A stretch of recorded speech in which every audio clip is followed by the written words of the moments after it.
Hello my dear friends, you're on the Military Summary channel, and today we will discuss the situation in Ukraine on the 24th of June of 2023. Today we have a lot of very interesting updates, so let's start.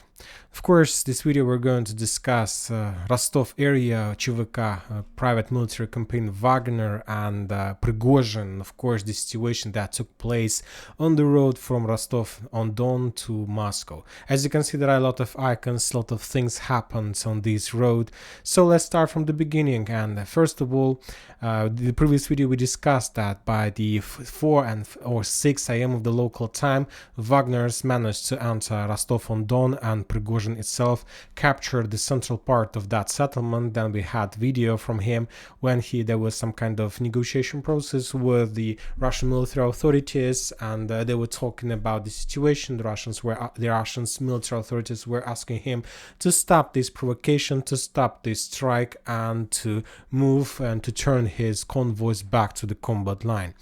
And during the day there was a lot of video and photo confirmations when the Wagner forces were heading to the north along the road M4 in direction of Moscow. But before the Wagners entered Rostov-on-Don, there was an update that as a result of air defense work, the Wagners managed to shut down at least 2 helicopters Mi-8 somewhere in the vicinity of Rostov-on-Don.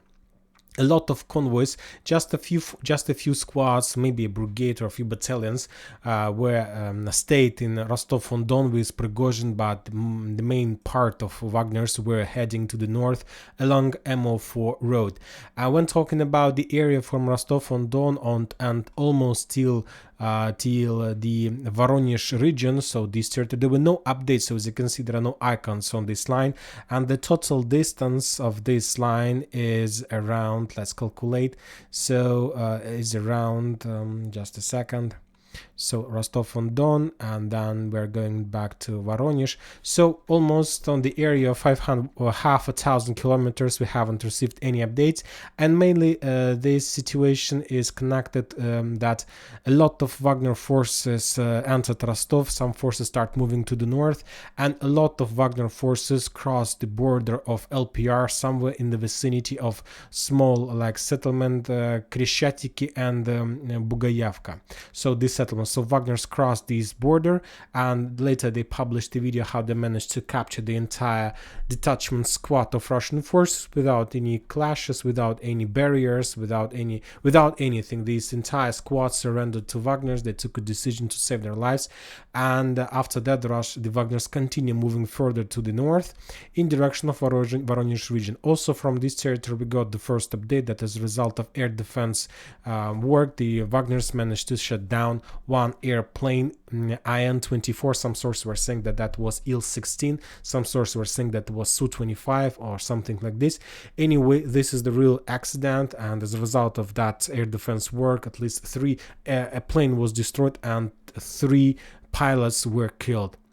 And that was also one of the first losses, was the helicopters that were destroyed in the vicinity of Rostov-on-Don. So the Wagners continue moving to the north, and as soon as they got the M4 road, some Wagner's forces managed to reach the settlement by the name of Pavlovsk, and from this territory we got the video how the one truck was destroyed. A very interesting video, by the way. Let's take a look at this video one more time from the beginning. So as you can see, based on this video, we don't see the fly of shell or missile.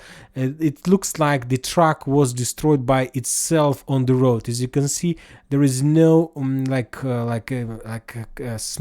episode when we can see a missile or rocket or something else. We just see the explosion of truck. So in the end of this video we will discuss probably that was a real movie that was made by the Russians and Wagner's for one important purpose. We will discuss this in the last part of this video. So it was like the first losses of Wagner's, at least on this territory, on this part of the road. Then Wagner's continue moving to the north, and in the vicinity of Voronezh we start receiving a lot of updates. According to the Russians and Wagner's, the Russians start using their helicopter forces, and they were trying to attack Wagner's along the road from Voronezh, from this position to Voronezh. And there were a lot of updates. For example, on this video, some sources are saying that this is the video of explosion of like a helicopter. Some sources are saying that this is the video or image of destroyed bridge. Very difficult to understand, because the same picture, the same video was published from the settlement from Borisoglepsk, this settlement, and the sources are saying that the Russians destroyed the bridge, and they also published this photo, this video, as a result of that attack. So it's very difficult to understand what exactly took place there. Furthermore, the sources are saying that somewhere in this area, the Wagners, according to official information, took a decision to split their convoys, and some forces start moving to the west in direction of this Bogayavlinsk, and then they were starting moving to the north. And also from this bridgehead, some forces started continue moving to the north through Voronezh and also in direction of Moscow. And furthermore, some sources are saying that somewhere in the vicinity of Yelets and Lipetsk, some Wagner forces also moved to the east, and they also were trying to move in direction of Moscow. Also, exactly in this area, we got somewhere at 7 p.m. of the local time, or 6 p.m. of the local time, the sources reported that by 7 p.m. the Russian forces have already lost 3 Mi-8 helicopters, electronic warfare systems, 1 Mi-8 transport helicopter, 1 Ka-52, 1 Mi-35, and 1 Il-18 or An-26. Furthermore, on this video, for example, the sources are saying that this is the results of 1 Mi-35 was destroyed, shut down. It fell down somewhere in the fields, and according to this video, or at least the author of this video tells that he tries to show the result of the fall of Mi-35 somewhere in this area. So Wagner's bypassed this territory, and after that they entered Voronezh, and in Voronezh we start seeing a lot of very interesting updates. For example, in this video we see how the Russian Ka-52 helicopters was trying to attack Wagner's, and as a result of air defense work, this helicopter managed to bypass and turn from Wagner's attack of missiles. So as you can see on this second, we see that Wagner sent missile, but this missile bypassed the helicopter and couldn't shut down it. But anyway, this, as according to the information we have, 1 Ka-52 helicopter was destroyed.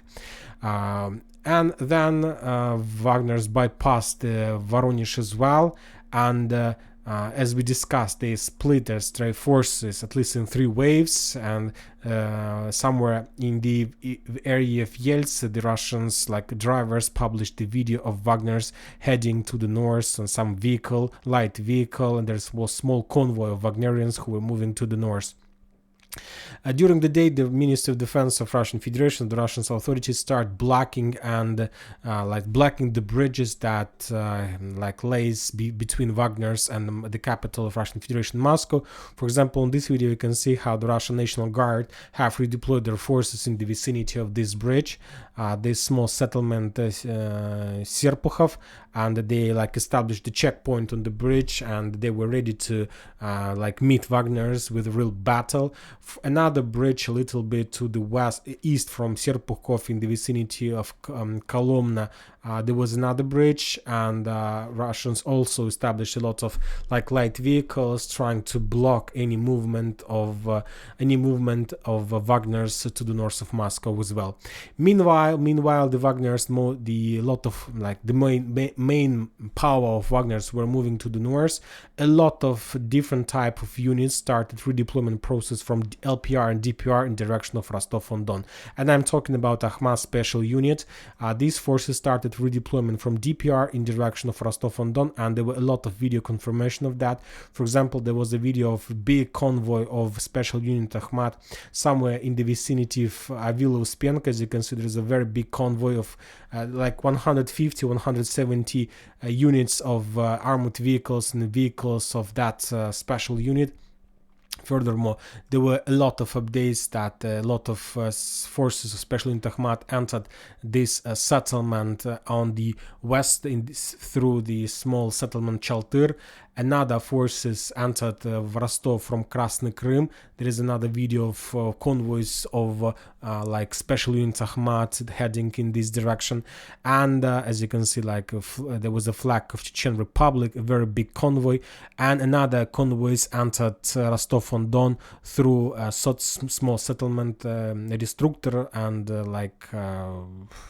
Askai, this one. And so basically somewhere at noon time, a little bit later, somewhere by 2 p.m, Rostov-on-Don was completely encircled and blocked by the Russian forces.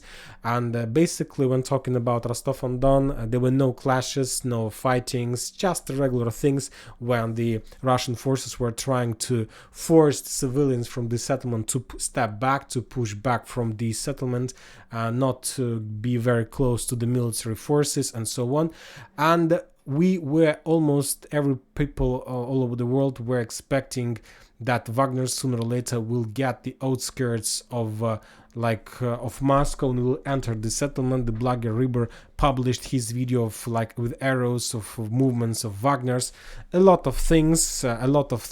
Some sources were saying that the Russian military authorities left Moscow, that the airplane number 1 with Putin moved in direction of St. Petersburg. Later, the Russian authorities reported that Putin haven't left. Of course, a lot of interesting things. Furthermore, I believe you saw the speech of Putin during the day. But the most important thing from my side is that during the day we haven't received any updates, any notes, any messages from the Minister of Defense of Russian Federation, Sergei Shoigu, and the head of Russian army, Valery Gerasimov, who is currently responsible for a special military operation. Anyway, we were expecting that by this night, the Wagners will enter Moscow and they're going to be a real military corps or something like this. And everything was ready for this. During the day, we got a lot of updates, a lot of videos from combat line, from Kherson, from Zaporozhye, from Russian forces, from Russian brigades who are currently located on the combat line. They were sending video message to Wagner, begging them to stop, not to start blood, not to start civil war, because everybody was very scared. Everybody was very scared, not in Russia but also in countries who supported Russia. And somewhere at 8 p.m. of the local time, we received that Wagner's convoys stopped somewhere in 2 kilometers from Moscow. So let's calculate not 2 kilometers but 200 kilometers from Moscow. So this is Moscow, and probably Wagner's stopped somewhere in this area 200 kilometers before Moscow. And they reported that the official sources of Republic of Belarus reported that today there was a call between Lukashenka, the president of Republic of Belarus, and Vladimir Putin, the president of Russian Federation. They discussed the entire situation together about Wagner's, about the entire situation on the combat line, about this military corps, and Lukashenka asked permission ask Putin permission to start negotiation process with Evgeny Prigozhin, with the head of Wagner's. And the Wagner's reported, and the Belarusian authorities reported, that there was a conversation between Evgeny Prigozhin and the president of Belarus for the whole day. And somewhere at 8 p.m. we got the official message either from the Lukashenko office and the Prigozhin office that they reached some kind of agreement. There was a very difficult negotiation. They reached agreement, and basically Prigozhin received some guarantees and obligations from the president of Belarus about the entire situation, and they have fixed all issues between them. Wagner's have stopped. There is currently, according to the official resources, there is a real agreement between parties, a document on the table to sign, and basically the situation has ended. And now we are going to the most important part. For example, we see that Ukrainians wasn't prepared and wasn't ready to this entire situation with Wagner. And furthermore, almost more than half a day, the Ukrainians were trying to find a solution, trying to understand what is going on.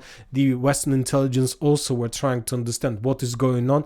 And somewhere after afternoon time, the Ukrainians started acting. The first thing we got is the video video of from the Belarus official, from Belarus opposition forces, from Kalinovsky regiment, who is currently on the territory of Ukraine fighting against the Russians and so on.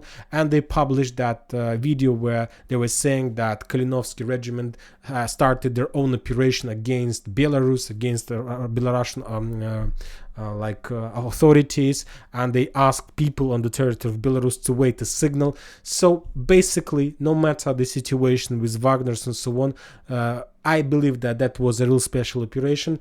Basically, the Russians managed to discover the real plans of the Western countries, at least about Belarus. And that was the video of that. A lot of Belarusian people, a lot of Belarusian opposition forces published a lot of video. They started asking people from Belarus to be prepared. So basically, we've seen the real plan. The real plan of the Western countries about Belarus was discovered as a result of the situation with Prigozhin, Putin, Moscow, and so on. And the most important thing is that basically Wagner forces was located in the vicinity of LPR and DPR, and after the Wagner started their movement against Moscow and against official Russian authorities, as under cover of this special operation, under cover of this strike, the Russians managed to redeploy significant number of forces from DPR to Belgorod region, to the north of Russia during the day. And basically we see the situation when most of Russian forces and Wagner forces currently located in the north of Belgorod, and there is no barriers, no problems for them to start moving during the upcoming night to Belgorod region, and let's say to start offensive operation tomorrow in the morning in the vicinity of Kharkiv. Nobody can not allow them to do this. The Russians, as a result of all events during today, managed to redeploy a significant number of forces to the north. There were a video, of course, about Special Unit Akhmat. Probably the Russians also have some plans for them, and now these forces will be also redeployed to the north. I'll give you my opinion, and during the first video of today, the title was Military Coup or a planned action, and basically now we see that that was really planned action. Furthermore, we receive update from the Lukashenka office today somewhere at 8 p.m. and the thing is that during the day the Ukrainians launched their greatest counter-offensive operation. At least the Ministry of Defense of Ukraine announced about the beginning of very big offensive operation, about another wave. So basically that special operation also forced the Ukrainians to launch that attack, and also that special operation helped the Russian and Belarusian special forces to discover their plans against the Republic of Belarus. And another interesting update we got today from Kherson region, the Ukrainians reported that they managed to cross Dnipro River. Furthermore, they managed to, according to the official information we have from the Ukrainian sources, and some Russian sources confirm that the Ukrainians managed to build a small bridgehead in the vicinity of Antonov Bridge, and furthermore they managed to redeploy at least 3 tanks on this bridgehead, and currently the Ukrainians continue their offensive operation. So we see that the show has ended. The show has ended. We see that as a result of that show, at least Wagners are saying that nobody from Wagners were killed. Of course, according to official video, we see that the Russians lost a lot of helicopters, but maybe those were also a part of these games, and maybe that was everything planned and prepared before. Also, we see that during the day, Wagners managed to redeploy a significant number of forces from south, from Rostov-on-Don area to, let's say, Belgorod area, and currently they're completely ready to launch their offensive operation and to begin the storming of Kharkiv. Furthermore, we saw that Akhmat special unit also in the process of redeployment. Also, we see that the Russians managed to discover the real plans of the Western countries about Minsk and about Belarus. And the only answers we haven't received for the questions, what is going to be next with Sergei Shoigu, the Minister of Defense of Russian Federation, and Valery Gerasimov. And some sources are saying that one of the paragraphs of those negotiations and those agreements was to dismiss these two guys from their positions. Some sources are saying at least that that was some part of those agreements, that Valery Gerasimov and Shoigu currently dismissed from their positions. Wagner and Prigozhin also will be dismissed from position of PMC Wagner, and the Wagner itself will become a part of Ministry of Defense and finally will sign a contract with the Ministry of Defense. We expect to see this agreement. Today we are not going to cover the situation on the ground. We will do this tomorrow, because for now this is the most important update. And one more time, that was, I don't know what exactly, but if it was a real special operation, believe me, that was one of the most significant special operation made by the Russian special forces. And that's it for today. Military Summary reminds you that we condemn any violence in the world. Thank you for watching. Subscribe to my channel, put your likes to my Patreon, and have a good day. Bye bye.